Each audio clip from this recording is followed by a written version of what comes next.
Hindi pwede! Ayoko! Bawal mamaki ko ng kailangan!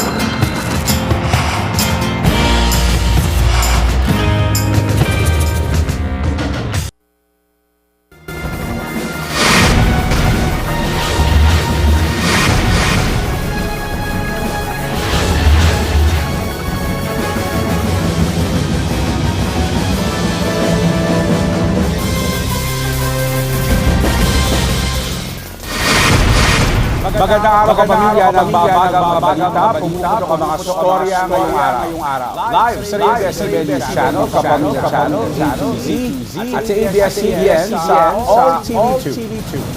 Mga impormasyon mahalaga, live din sa YouTube at TikTok. No more, no less. Hatid na. TV Patrol Express.